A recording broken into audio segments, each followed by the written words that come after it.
Hey guys, so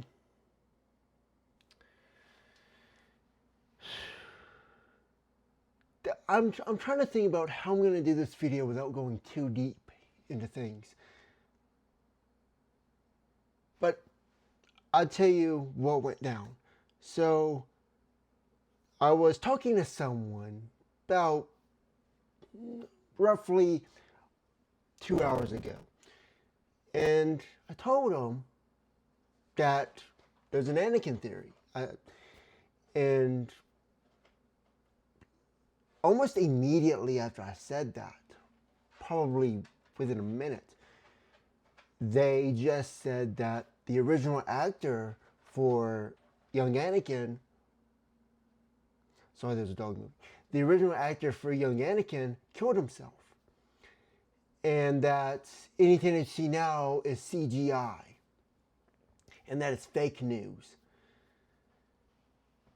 That's a very interesting thing to say. And he said if I didn't believe it, to Google it. So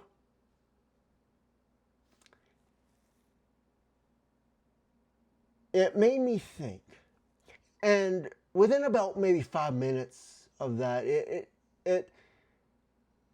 my mind was wrapping itself around that. I was like, is this guy living in a different timeline? Because if he Googled it, would he see something different than what I would be seeing? Because mine says he's still alive. But then I thought, okay, I'm sure, and there's going to be people who understand what I'm about to say here, that if Jake Lloyd is alive, and there would be people, if he was talking about me, and some people watching this will know what I'm saying here. If some people were talking about me, well, if he was talking to some people about me, they would say that I'm not real or I don't exist. And think about this video itself. Like, there are people who watch my channel, and there would be people who would say, no, that can't be real. This guy is not real. He's AI. It's a deep fake, government, CGI, and all this. They would say the same thing about my videos and about me, and said there's no one who knows this future like that. There's no one who could point out things like that. Fine. But so what do you do? Like, how do you know what is truth? What is real and what isn't real? Like, how do you know? Now, I could go by feeling. I could go by what is publicly available. And I can make a deduction. So, regarding Jake,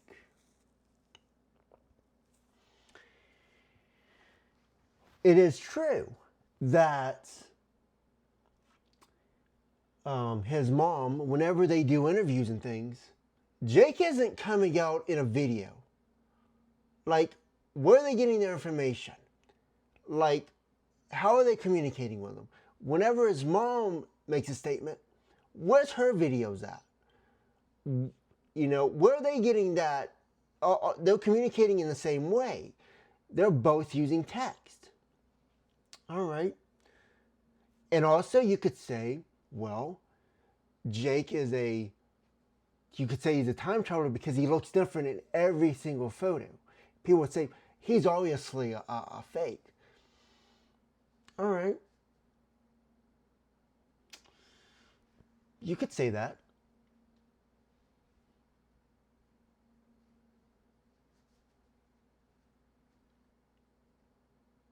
And people would be like, well, for me, he says, well, if everything he's seeing is true, then this guy couldn't exist because he'd either be removed, or he would be recruited by a government, or they would silence me.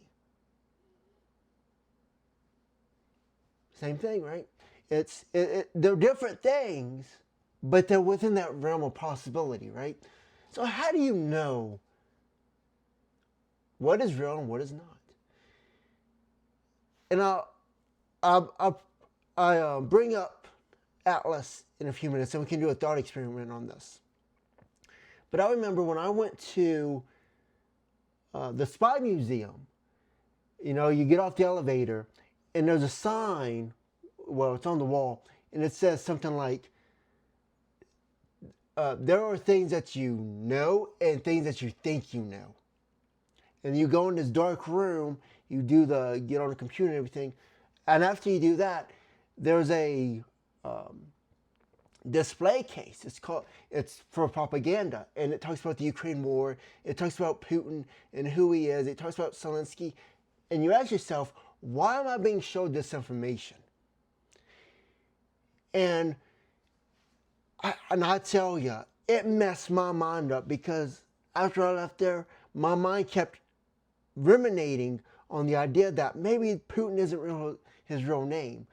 And I was thinking the entire time, how would you know if it was a real name or not? And your mind has to go through these branches of how you know what is true and what is not. What is real and what is not. And your mind gets a baseline. And I tell you, there are people who go to those museums. Well, it's designed to give you those thoughts. But there are people who don't even ask the question, let alone get an answer. So who do you trust? If everything around you, and you have to think of it as like a big world thing. Like, there are people who believe that your reality is all in your mind, and it's your interpretation. Well, you could say that about your identity. You could say that about your parents. You could say that about your siblings. Like, how do I know my siblings, like, if that's their real name? How do I know they're not living a double life? How do I know my parents aren't living a double life? How do I know they're both born in America, even though their documents say that they're born in America? How do I know I was born in America if my documents say I was born in America? How do you know if I wasn't adopted? How would you know you're not adopted? How do you know that information? Honestly, that information would be relevant for multitude of reasons, but it's irrelevant because it wouldn't change your life. You might get a shock, a deep shock sometimes, but it wouldn't really change your life fundamentally.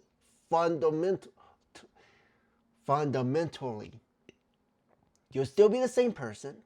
Who you are will not change, but your interpretation around you would. You might, let's say you were born in another country, you would feel more connection to that country. Now, for some people, it's a feeling that people would get. Well, if I was born in America and my documents say I was born in America, there's something about you that would be calling you to go to another country, even if you can't explain it. If it's unintentional, you do it, and maybe it's after your parents die. Well, you won't get an answer, and you never know the truth, but it's still a part of you. The world is interesting in that way. I'm sure that there are many times that has happened to people. But let's go into Alice and let's do a thought experiment. And I'll see if this is the right way to approach this. So, turn this on. So I typed here, start a thought experiment, something that someone says, what you know, where they say what you know is fake and it's made to look as if it's real. Basically, you're looking at what propaganda would be.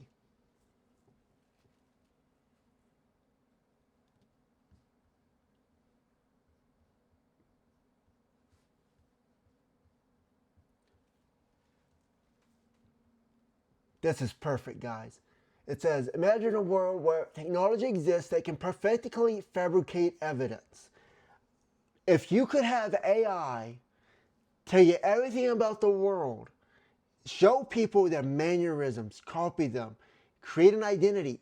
For example, me, create an identity that can't be proven to exist, you've never seen, you don't have the ability to see, you don't have the finances, the resources to prove that they're real. The video, it says here, videos, documents, audio recordings, even physical artifacts. Everything looks authentic. Experts examine it and say it's real. How do you know that's real? And how do you know you could? It's not even about trust at that time, at that point. It says, one day someone tells you, what you think is real was actually manufactured. It was designed to look authentic.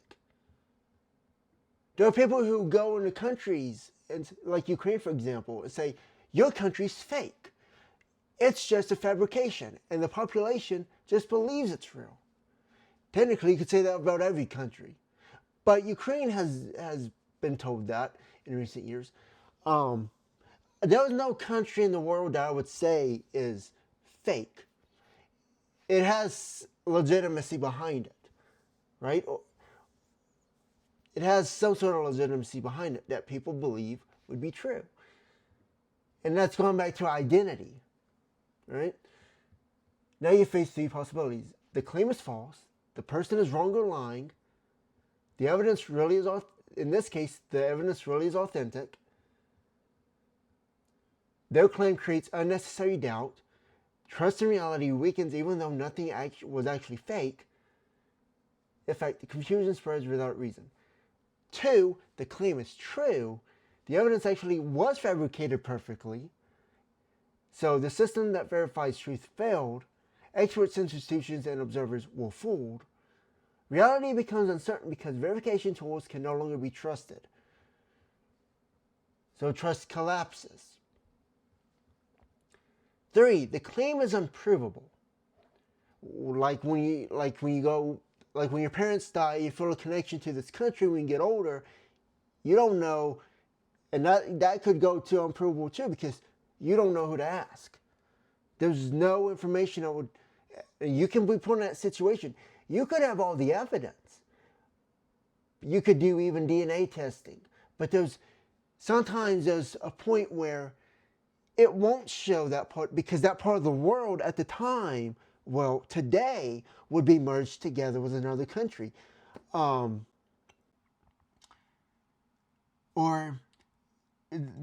also the opposite could be true. They could be separated. You could have Asian ancestry, but your Asian ancestry could have been from Eastern Europeans way back in time, but it doesn't give you the timeline of that. It just shows the DNA. It doesn't know how far it goes. It just knows that the DNA is there. That's also possible. It says you cannot prove whether the evidence is real or fake. This is the most interesting outcome. You now have 3 choices as an observer. Believe the evidence, trust the system, believe the skeptic, trust the accusation, or suspend judgment, accept uncertainty. Reality becomes a psychological choice rather than a proven fact. The key insight. Once the idea this might be fake enters the system, it changes how people perceive reality, even if nothing was actually faked. Which is why I'm creating this video, because it affected me in such a way that I was like, that sounds like a good thing to make a video on. It says that's why intelligence agencies, propaganda systems, and social media manipulation often don't need to prove something is fake. They only need to introduce doubt. And that's one of them. That's one of the ways you can. If you have doubt, if something introduces doubt to you, despite you having evidence that could be leaning, that doubt itself is psychological warfare.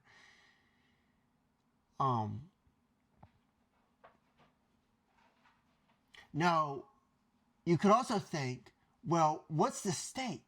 What would this mean if Jake was the real Anakin? Why would it be dismissed? Because it changes it sounds like their mind could switch to a philosophical thing where what does that mean for the world? What does that mean for everybody? So their mind could just not handle that. That's true too. You never know what people think, but you can always analyze, okay, if I was this person or if I responded that way, how would I do that? How would my mind work? You know, and there's so many branches. And doubt is the one where you know is. But now, if you go into a spy museum and you see Putin's name may not be Putin's name, then what would his name actually be? See, now that's where you have to think, okay, what is actually true? And how my mind went to it was, okay, if that was real, Putin went to school with a lot of people. Either he killed all the people he went to school with, college, intelligence agencies, the KGB. Someone knows his real name. And if they didn't like him, they could easily leak it. But that hasn't happened. So, based on that, the common denominator of all these people, of all the people he's ever associated with, even before he became a KGB agent, now true, they could have changed it, but you see there's a gap in that. Like if he was like 2 years old, it doesn't matter if they changed his name before then. Like if his parents were not real in his life and he doesn't know that, that's irrelevant to how Putin lives his life. He's going to become who he is in the future. The past doesn't matter.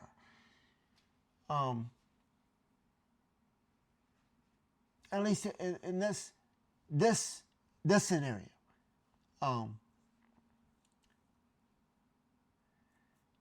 So Putin is Putin. That's world perception. That's the majority of people, and there's no evidence that says that it can't be. Now we have evidence. Now when I did etymology with Jake and I showed you how I was able to discover him, that's evidence that I could be legitimate. And you also have to think, okay, if I was to Google Jake Lloyd right now,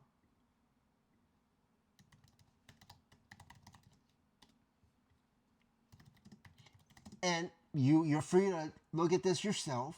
Don't just believe me for this.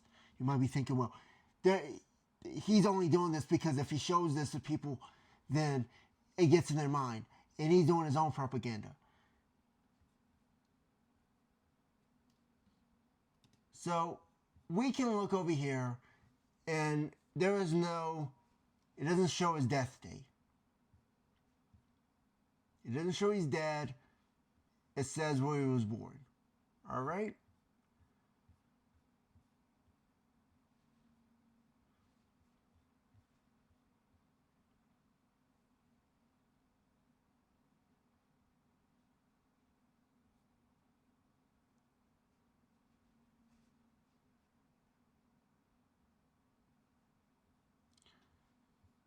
I should read more of this.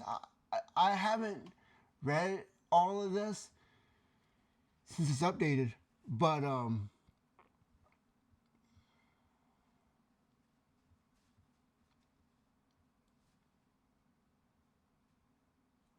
and it says that, and Wikipedia, it says that he's alive. Now let's say this is all fake. Let's say he's dead. He died a long time ago, and his last movie was in like 2002 or whatever, and he's not alive anymore. And he looks so different than he does now. So he doesn't look the same, right? Let's say, okay, so let's say it is a CGI. Who is making it where Jake would still be alive. What would their motive be? Why would they make people think that he's still alive when he's not? Now, I have some skin in the game because if he is alive, then I do get gains. But what does someone who says that he's still alive, what do they gain? I don't know, but why him in particular? Why him, right? So, and I'll tell you something else. When I was,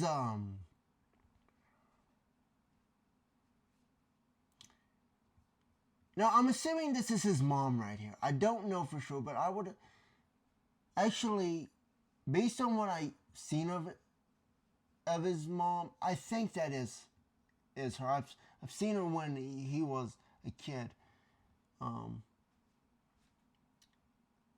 You know, on red carpet and all that. So I do think that's his mom. I don't know for sure, but I think it is. So, but I have nephews who love Star Wars, and now one of them could do it, the other one couldn't, but I showed them, who is this? I kept showing pictures that says, who is this actor? One of them could never figure it out, and I kept showing pictures, like, who is this actor? Who is this actor? And they were like, I don't know. And I said, that's Jake Lloyd, the actor for young Anakin. Like, oh yeah. And then I do the next one. I said, who's this one? This is a different actor. Who is this one? He said, I don't know. And the other one said, that's Jake Lloyd. That's the same actor. And he says he looks the same. But to another one, it's like, he looks completely different. And I kept doing that over and over like 5 times. And like, that's young Anakin. And the other one kept saying, it looks completely different.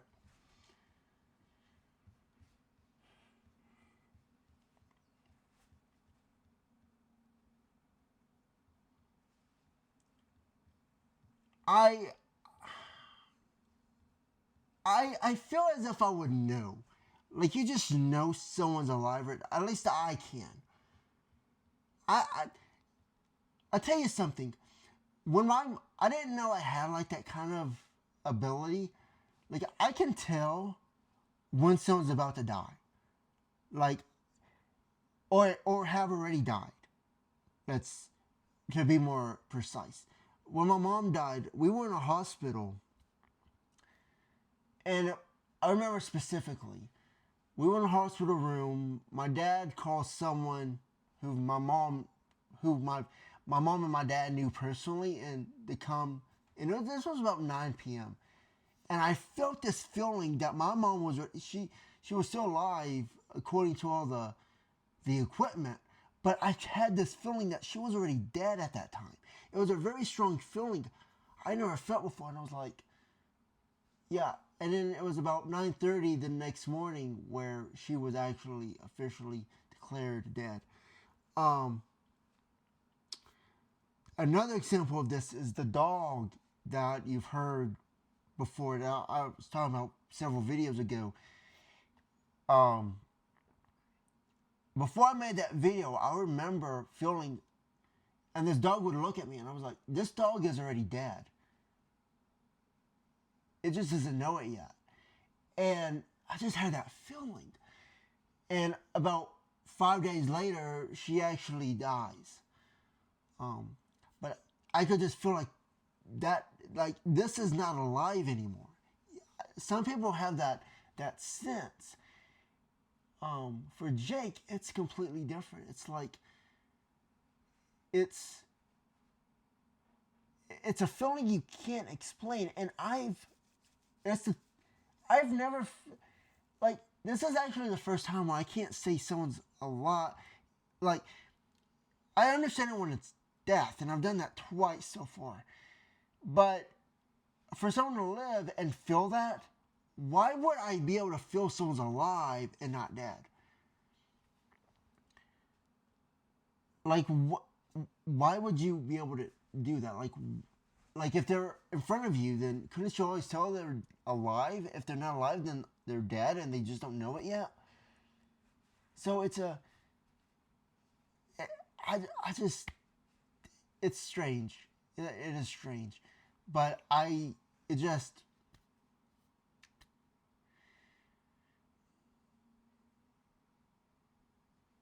um, and I've seen Facebook photos talking a lot about Jake Lloyd lately. Um, and there's a lot here. You see, like a week ago, 3 days ago, these didn't exist before, and now this year, there's just a lot of stuff coming out. Like a month ago, there's a sister from 3 days ago, and there's all this stuff coming out about Jake Lloyd all of a sudden, and people didn't understand what he had to go through. So many comments, so much, and sometimes it's about different actors, but most comments are about Jake Lloyd himself. It's a very weird phenomenon that's been happening on Facebook lately. They say, well, they're just making the sound, and you could say, well, that's just bots and all this to make it sound like he's still alive.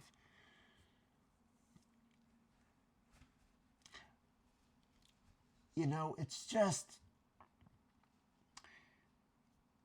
which makes you think, okay, there was something behind this. There is something, a driving force behind it. So, real world parallel, there's a concept called the liar's dividend. When fake media becomes possible, a real video can be dismissed by saying that's fake. So, paradoxically, real things can be called fake things can be believed as real. There are AI videos out there that looks that you know is fake, like so obvious, like there could be one about and it's different for people. It's crazy. I'll tell you an example of this. Um, oh man, that was a good one. I forget it. I saw it like a week ago. It was the video you know could not realistically happen. But there were so many people that were like, oh, that was real, that was true. But to someone else, they know that's fake. But there are times that I look at AI stuff and I'm like, that is real. And there's other people who say, oh no, that's fake. But there are so, it's like your mind, it depends on who you are and how your mind works. Where something can look absolutely real to someone else, but like there's just more details and details that comes out to you for any other video. But there could be a video that does not trigger. That's a crazy thing to think, because it depends on how your mind is wired. So does that prove that everyone's mind is wired differently? Like, is that part of a social experiment, if you could say? I'm sorry that I'm flashing here. Like I said, bad lighting.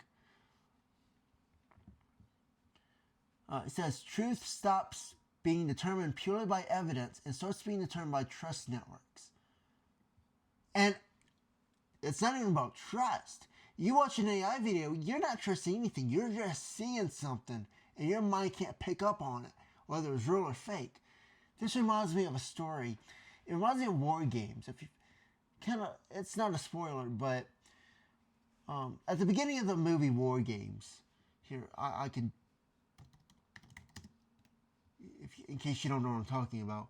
So it was a 1983 sci-fi drama um, about, it says a young man finds a backdoor into a military central computer in which reality is confused with game playing, possibly starting World War III. That's another thing too. Again, it's talking about this reality, what is real. It's not that deep of a movie, but you could definitely see how a person could believe it at that time. But anyways, what happens is at the very beginning of the movie is it's NORAD, and they're in the bunker. There's two guys, and you gotta turn the key, and they get these launch codes about firing nuclear missiles. And one guy puts on all the information, turns the key, and the other guy hesitates. And they're like, well, we can't trust people who hesitate with the launch codes, so they replace it with this computer.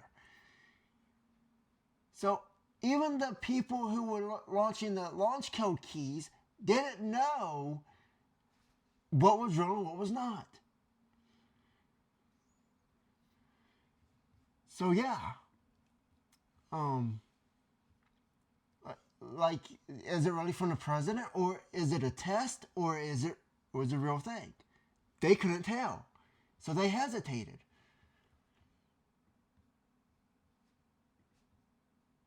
If perfect, oh, this is interesting. Let me ask you something for the next step of the experiment. If perfect fakes exist, what becomes more valuable than evidence itself? It says in one word. Well, that's tough. One word? See, there are people who read that and can immediately think of one word. And it's probably a different word than I'm thinking of. So it says if perfect fakes exist, what becomes more valuable than evidence itself? What becomes more valuable than evidence itself?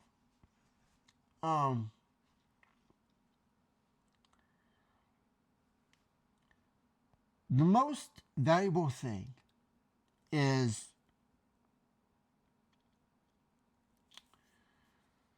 ooh, that's tough. I would say identity, but identity is not the right word because um because what defines identity? Um what becomes more valuable than evidence itself? Um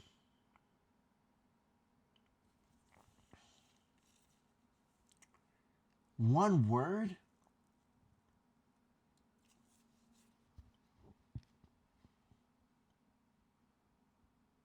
Hmm.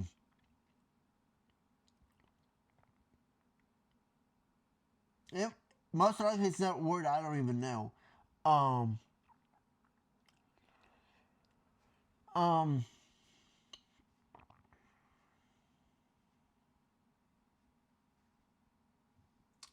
If perfect fakes exist, what becomes more valuable than evidence itself? It can't be truth because truth can be fabricated. Um, which is the point of this thought experiment. Um, what becomes more valuable than evidence itself? Um,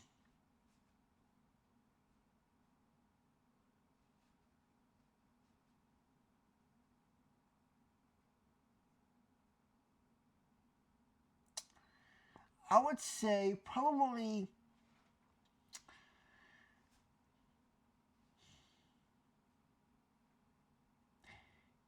I would say questioning, the ability to question.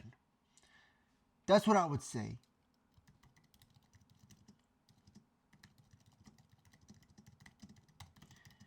Trying to get down to that lowest common denominator or the least significant bit, which ironically is the most significant bit. That would be a computer analogy. Um, so questioning, I think, would be more valuable.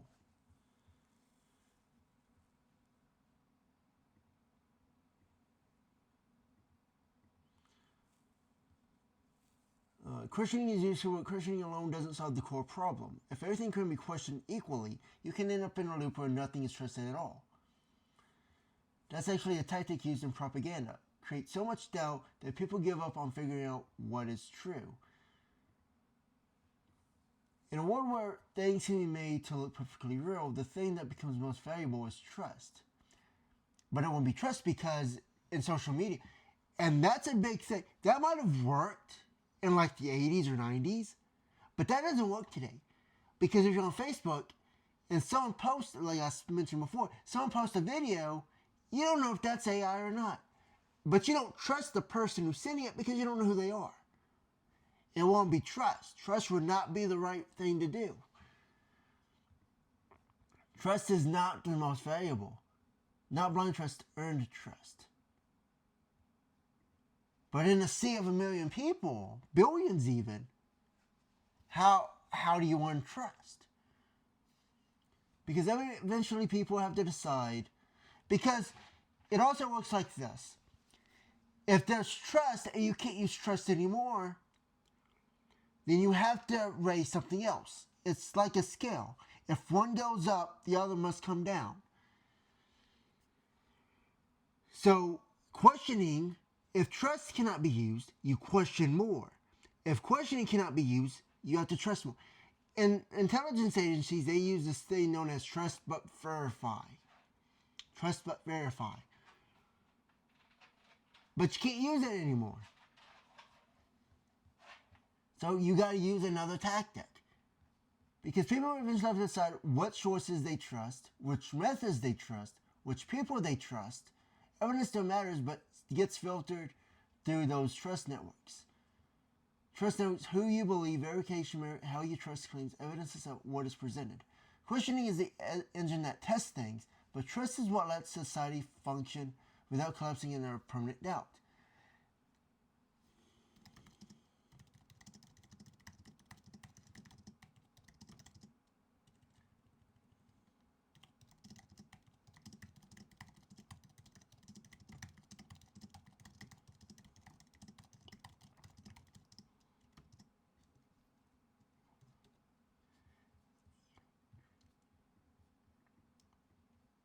Unless you trust in that everything's real or everything is fake, but you can't go through life like that. Not today, anyways.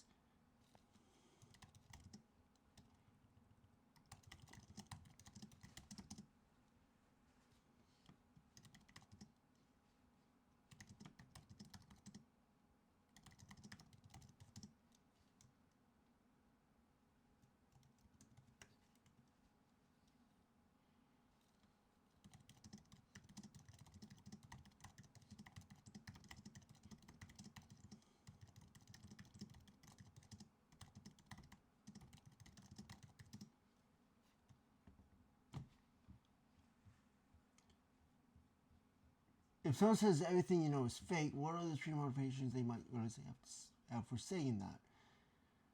I said that would have been true in the 80s and 90s, but trust wouldn't be what you could do.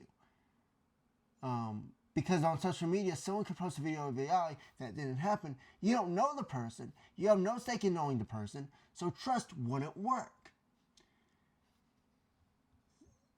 It says, you're right about one thing, the environment has changed. In the 80s and 90s, most information came through a small number of gatekeepers. TV, networks, newspapers, institutions. That's true too. The media was controlling all, and even that could have been fabricated. But with everyone on social media and it's all decentralized, trust, there's no such thing as loyalty. There's no such thing as trust. Trust in those institutions function as the filter. Social media broke that model. Now you often see something from a completely unknown source. And as you said, you have no relationship or stick with that person. In that situation, simple trust the person doesn't work anymore. So the modern system actually shifts to something closer to what you were hinting at. Structured questioning and verification. Think of it as a process rather than trusting a person.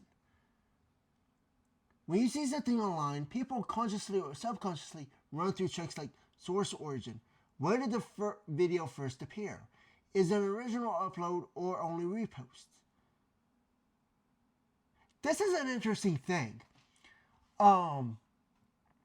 It's interesting it says this, and this is totally unrelated, but it relates to this.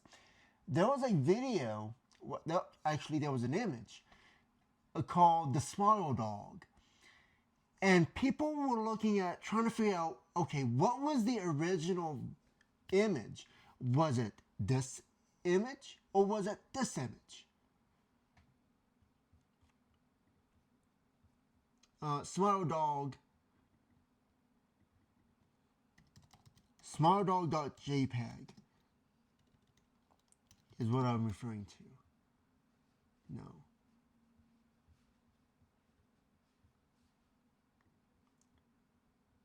So it tells you a famous 2008 creepypasta involving a haunted image of a grinning husky-like creature with human-like teeth. This is what was, the image was modified from this one.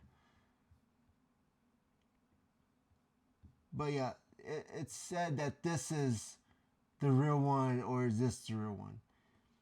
And people were trying to figure out, okay, which one is real? Because they showed up at about the same time. This one or this one?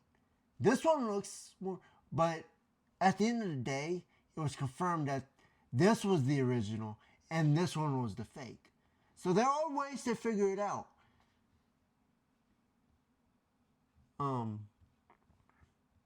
So it reminded me of that. When did the, or in this case, when did the image first appear? Is there an original upload or only reposts?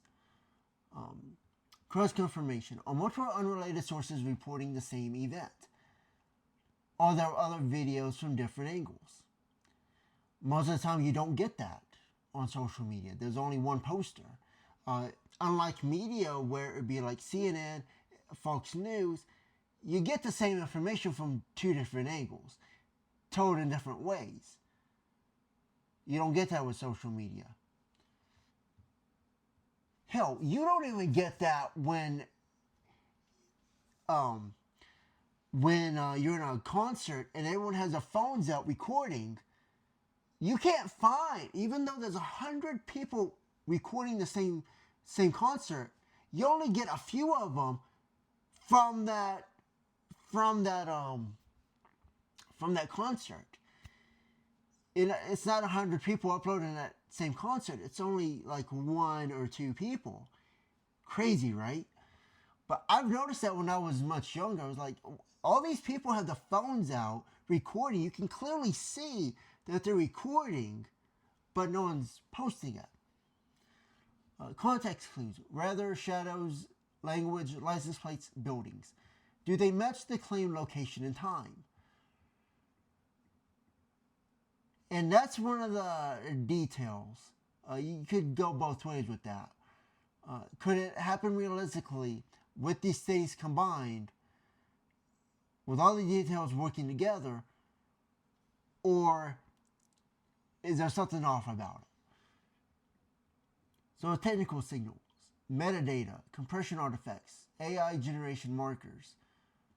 Like when I did that video, image, I didn't think to do one thing on that image for Jake. It was to get the info and get the metadata. I said it was highly compressed, and it looked like it was from a very 2008, 2010 kind of image. Well, I was able to look at what, let me see if I might still have it in my downloads. No, I don't have it in my, well, maybe I do. I don't have it in my downloads. Wait, I have it in my, I know where it is. I have it on my desktop. So if I go here, I need to open preview. Well, actually I could just open the, I'm going to have to be scrolling. I got to look at my desktop because it's literally right here. Oh, wait.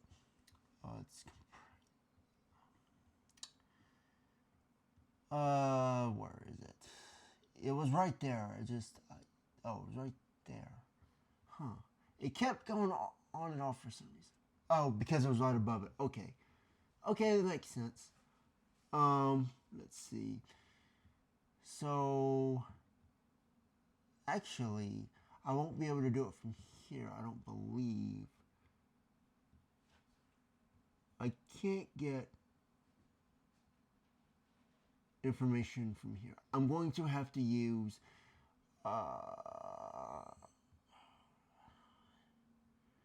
I don't really like doing this, but I'm going to have to do it this way.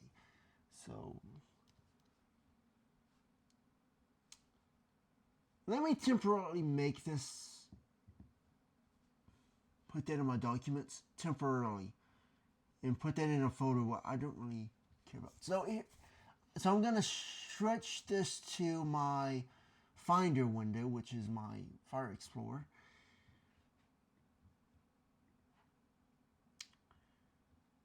Finder. There we go. So, and here's how we get that information. So we could go here. I gotta open it. Where is it? Oh, wait. It was right there. I thought I was looking at OBS. So here you go. Here you get info.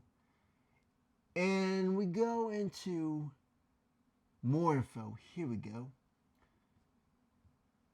So March 14th, that's today. It says that the dimensions are 1000 by 667. Color space is RGB. Color profile sRGB. Now you could modify all of this, but here's how I know. Now this looks like a high quality image, but when you actually go open it, like I said, it looks pixelated. It looks like a very older photo, which corresponds to 1000 by 667. So if we take this, we can copy and paste this, and we can use Atlas. I'm switching back to Atlas now. Open this, and it says Google.com. What year was resolution started in? Or it has to interpret what I'm saying. It says, based on available documentation regarding image formatting and usage, the 1000 by 667 resolution commonly used for 3:2 aspect ratio photography gained prominence in digital photography and online media platforms roughly between 2005 and 2010. What did I just tell you? Now, when I last did this, it said 2014. But I said that quality looks like it's from 2008 to 2010, which is in between that. And that's less than 1 megapixel. Like, this camera is really bad at taking images. And I'm like, why would this guy, if he's in photography, if he's doing movies, if he's doing this, why is he using such a low camera? Which you would say, well, that confirms that this is all fake. This is a really, really good example of all of this.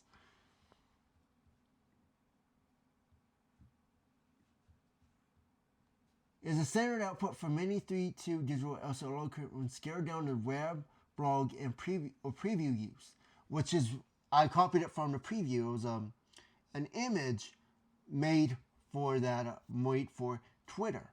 Now, it's possible that it was for Twitter, but because it's so small, it looks high definition. But when you actually download it in its full thing, you can actually see the artifacts and everything. But why is this guy using this camera from that time period? I don't know. It is widely used dimension for image reviews and content management. This is installed for photography sites. So, from here it sounds like, well, this sounds like a standard for using in web and all of that. So you don't have to use the latest stuff if the standard is to do this for every image, and every image is going to look that bad unless you're actually getting a higher quality image for, like, to be blown up. So that's a very possible. So he could be using a higher quality camera, but it's used for content creation where it's would be much lower in practice. All right, I could see that.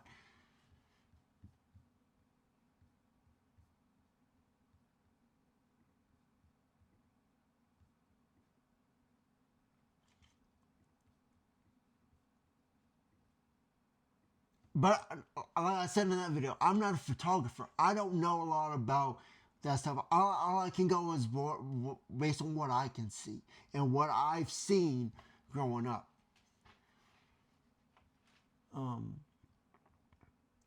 So 5, institutional confirmation, journalists, investigators, or official responses. None of those rely on knowing the original poster personally. Instead, truth becomes a convergence of independent signals. But you don't get that in social media. The strange paradox of the internet. Ironically, the internet also makes real events harder to fake at large scale.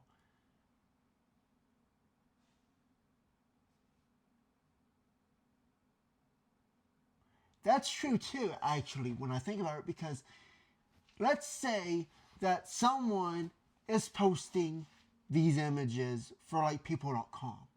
Well, people.com is a big thing to learn about people's lives.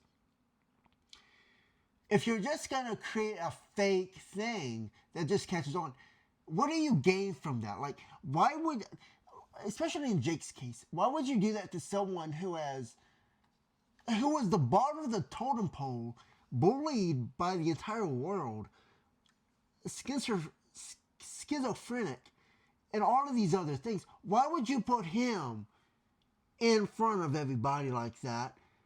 And people, why would you build a connection to someone like that?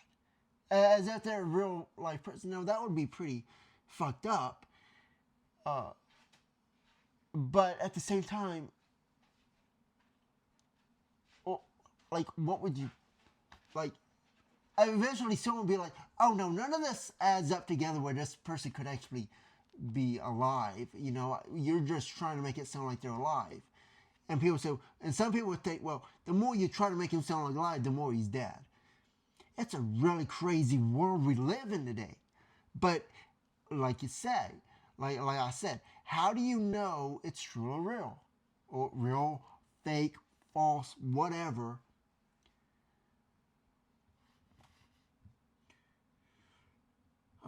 It says, if something truly happens in public today, you usually get dozens of cameras, multiple angles, eyewitness posts, satellite data, geolocation clues.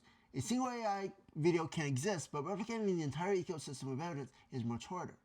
But then again, the guy who took the picture of him and Jake, he was a Star Wars person, and he had some sort of, and you could say, well, he has some sort of connection to do that. So he's also in on it, where he's creating the fake Jake Lloyd. But again, why? What would you? What do you gain from that? That would be the biggest thing, the biggest twist.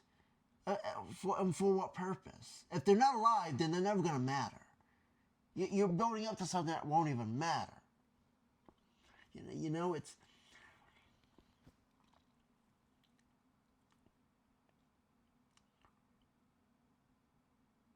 Or is it because the changes in Western, in perception in the West? Let's take him, and we know that he's going to get more popular over time. So people add more. So people go to these websites, they look more into Jake, and then it starts to spread. Again, now that would be organic. That would be based on how the internet works and everything. But that doesn't prove that someone's alive or dead. But, again, why would you do that for a dead person? Like, right? Because it's more than just what do you gain of it. It's like, why would you do that to someone who's dead? Like, why don't you do that to someone, like why don't you do it to, like, Stalin or I mean, let's see, or Elvis, for example, or some unknown person, like some person that could be a world leader that only was a world leader for like 13 minutes. For example, one of the Tsars had a child who was 13, and he was only in power on a technicality before they killed the entire family, that he was in charge for like 5 minutes or however long it was. And yeah, and you don't even hear about that story. The deeper thought experiment. Let's push your idea one step further. Imagine a future where AI can generate thousands of fake witnesses, fake angles, fake news reports, and fake social media accounts all supporting the same event. Now the verification set collapses too. And this is where intelligence agencies lose everything because they lose that verification. Who do they trust? So it's playing on them as well. And they're like, in a world where everything is fake and anything could be fake, what is the only thing that is real?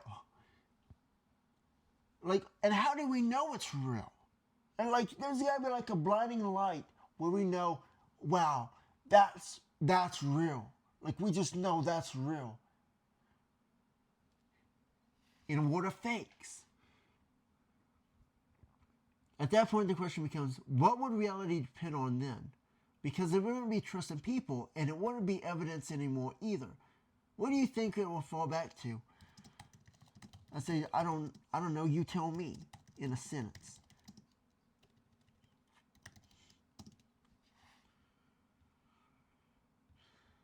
If evidence and witnesses, well, that's more than a sentence. If evidence and witnesses could all be fabricated at scale, then reality would fall back on independent physical constraints that are hard to fake simultaneously. That's true too. So there would be real world events that could not be faked. So let's say there's a person who has physical constraints that if this person was so powerful, so much, why doesn't the media just make it look like he's the best there ever was? He heals the sick, basically a Jesus. If this person was so powerful, then why don't they make him look like Jesus? He could heal a blind, make a blind, and make people believe that that's real Jesus. But they don't see him in person. They just see him in videos, AI, and all this. But the physical constraints are so tightly into the human thing. Be like, okay, maybe this person's different. Why do we have our eyes on him, but he has all these constraints and all these limitations that are hard to fake simultaneously where they can make him look like the grandest thing ever?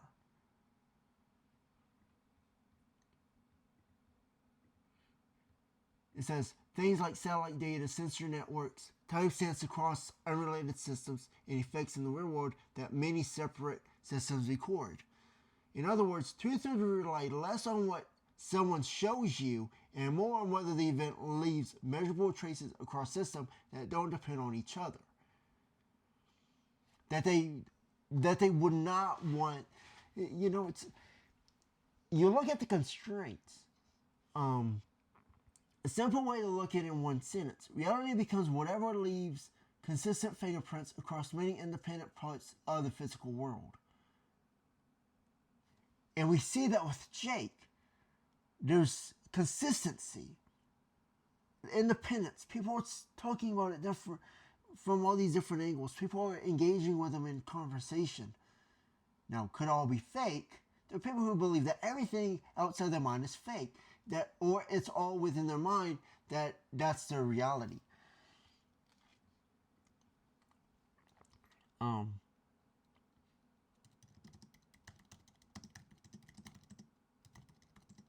Going back to this.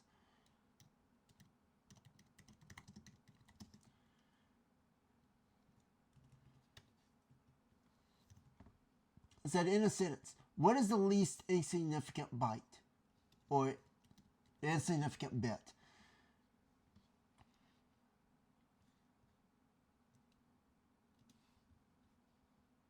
The least significant is the bit in a binary number that represents the smallest value and changes first when the number increases by 1.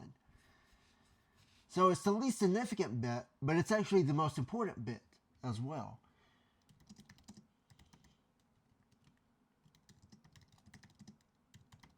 Well, not the most important, but the most significant bit.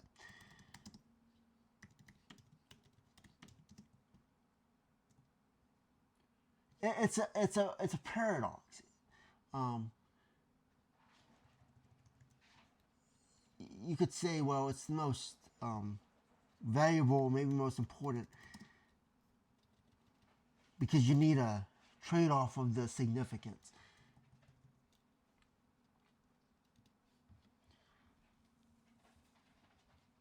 The least significant bit is the least valuable bit in terms of numeric value because it represents the smallest unity, while the most significant bit carries the largest value in the number.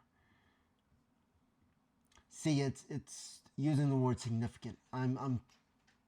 It's not about significance. It's about what is more important. And if you know, you know. However, in some contexts, the LSB can be strategically important. For example, in cryptography, error detection, and steganography, because changing it alters the number with the smallest visible impact.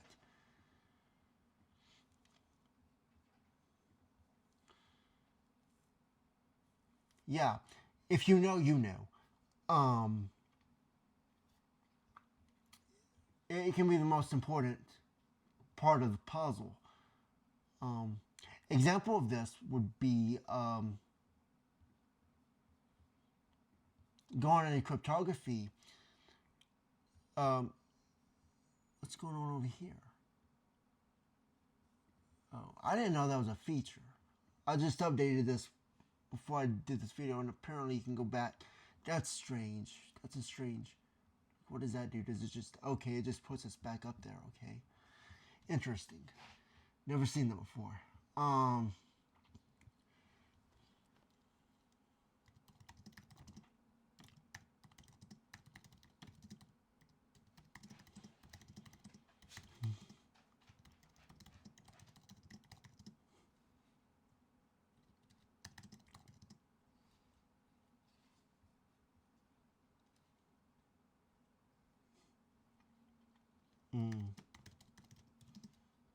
I said, like how Hitler, at the end of every message coming from the Enigma, which was the computer, which was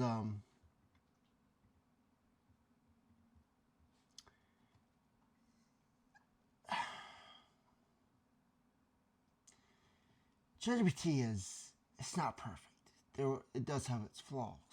It says not exactly the least significant bit ideas about making the smallest possible change to a number or a signal, so the alteration is hard to notice. The least significant is also the most important. And those most important would be, it could mean anything. It can hide the most information at the time. You just gotta reverse engineer it. ChatGPT isn't understanding what I'm saying here. I'm referring to with World War II and the German Enigma traffic is a different concept. Predictable patterns in messages. German operators often ended messages with phrases like "Hail Hitler." Those predictable phrases give an allied codebreaker something to work with. In cryptanalysis, this is called a crib. It helped the team at Bletchley Park test possible decryptions, which I do have a video planned about Alan Turing. It's in my notes, so you can think about that. Possible decryptions because they could guess that part of the plain text. It's the only German they need to know. And that was in the imitation game. Now, I don't know if that was in every message, but it was definitely, I'm sure that you could just reverse engineer from that point. It was very important for Germany to have that, but it was the most important bit in the entire thing. It was at the very bottom. You just flip it, and there you go. So it is tied to cryptography. That's cryptography. The LSB concept, hide information by changing something very small. Which Herr Hitler is like, that's only, how many characters? 1, 2, 3, 4, 5, 6, 7, 8, 9, 10, 11, 12, if there's a period. So you have, let's say, 11 characters, including the space, where that smallness looks at least insignificant to the grand message, but those things could be reverse engineered to know what was actually being said.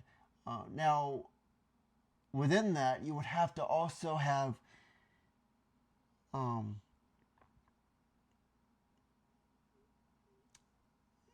you would have to actually use, you have to use a triangulation because you couldn't just use, if you were programming that into a computer, you couldn't just use, well, H is this.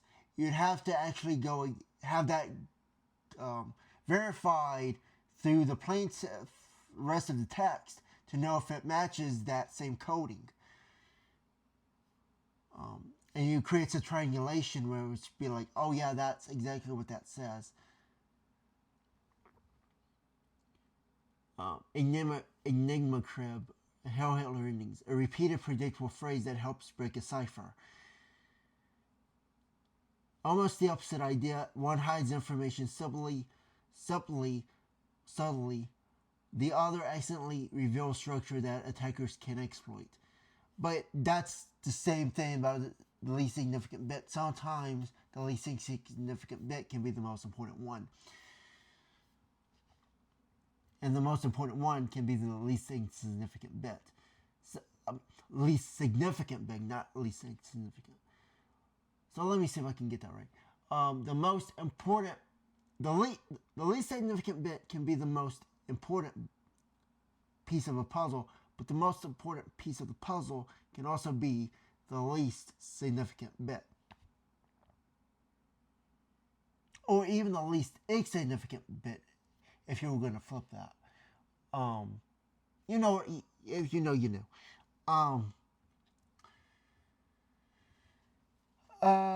What else could we say? So, is Jake real? Did he kill himself? And is Google just making it seem like he's not real? Sure, Google could make it believe that he's not real. I mean, that he is alive, even though he might be dead. And who would post that online if he was so hated? Why would they post it if he ever did die? This is like saying, well, is Jesus real? Jesus real? Was he ever real? And all this. And people read the Bible and say, well, and they put the pieces together and say, yeah, we could say that he's real. So we do have the mentality to know these things. Now, is it relevant that Jesus lives whether he dies? Ultimately, no, because that happened in the past. But if it happens in the future, that's a much different thing, and they'll be speaking to you as if I was speaking to you right now. So, how do people know that? Oh, you're just a limitation. You're like the most fabricated limitation, where you're the deep fake.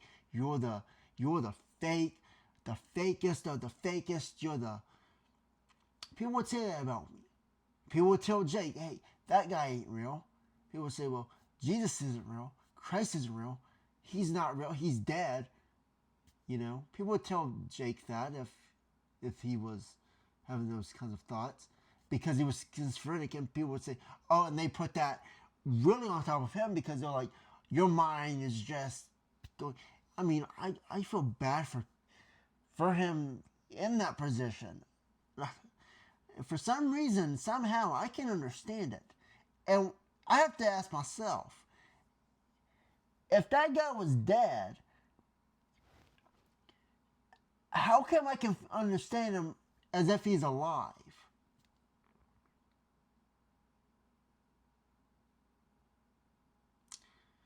So what do you guys think? Am I real, or am I just some AI, Google, YouTube experiment that makes you believe what I'm saying is true? That there is someone who can see the future, someone who knows a military operation before it's even online, and be able to put all these things together, random things put together. The one who sees schizophrenics as more power. How do you know that I'm not part of the whole Jake is alive thing, and the schizophrenia is I'm on that side, and autism this guy just happens to have autism, who were diagnosed with the autism, which used to be part of the schizophrenic diagnosis. Like, how do I know this guy isn't fake? I can't prove that I am. I can't prove I'm not. I can't prove, and someone would say, well, maybe he's a spy. I can't prove that I'm not. I can't prove that I am. How do you know? And does it matter? Like, how does it affect you? Or could it affect you sometime? You got to, because one day, the present will be the past. But something that is present, that always remains true, will always be true. So there's a something that shines lasers on the ceiling right there. In my mind, and it's like my peripheral vision. It's like there's someone shining a light right there, but there's no one shining a light there. So yeah, guys, I just wanted to bring that up. I thought that was a very important. I thought that was a important thing, a message, and I was thinking, how was I gonna do this video? Because I was like, oh man, now, I'll tell you this. When I've been in positions where if someone told me something like that and it made me doubt something, I would be like psychological warfare, like for 3 days thinking, oh my God, is this not real? Is my whole life, my whole understanding of this, is my mind messed up? Am I going crazy?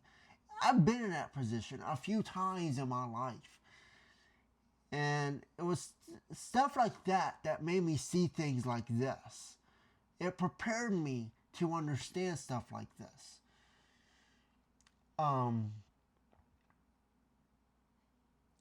So it's not completely random or chaotic. Sometimes it's for a purpose. But what is it going into, you might wonder? And why is it happening so much lately?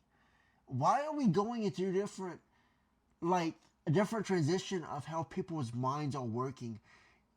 How can, and a growing number of people can see things like that when no one was talking about this stuff back 5, 10 years ago. People weren't talking about it 30 years ago or 50 years ago. So what's different now that changed? So yeah, guys, I just wanted to bring that up. It's been over an hour since I've started this video, so I'm gonna end it. But think about that. And you know, when people watch my videos, for someone, this might be for somebody. You know, they don't know what's going on. They don't know, they're not sure what's going on. Like they're in that psychological warfare, or they're in a transition of their mind where they never experienced that, but they need someone to explain it to them, where they're like, oh yeah, I understand. Like, I don't know how I understand this, but it's like I understand this as it's coming out. And I've never heard this before, but there's something about it where it makes sense to me. Yet they've never experienced it before. And I know there's people who are like that, even though I haven't experienced that myself, but I could understand how people could think that. So it's a very interesting thing. And my mind and everything, I'm transitioning all the time in my mind.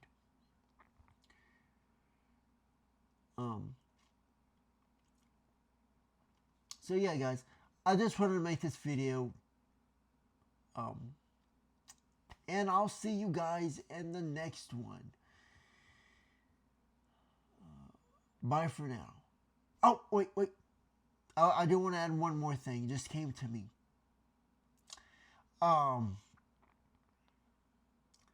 There are people who say, well, you talk about buying like the jellyfish tank, the desk, a new EcoFlow, all of this.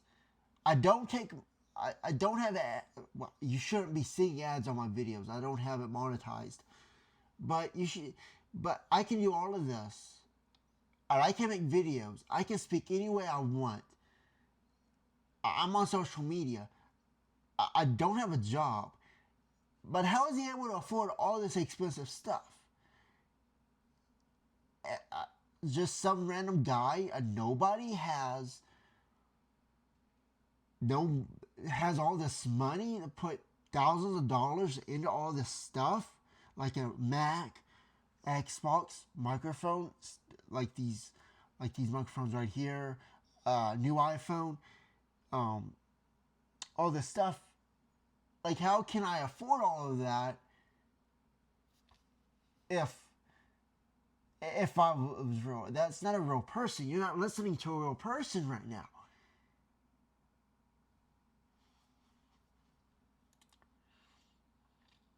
How is that possible? How can someone do all of that and be real? How can someone who's human know the future and know things that no one talks about online or anywhere? There's no way I could be real. I'm just some made up AI deepfake.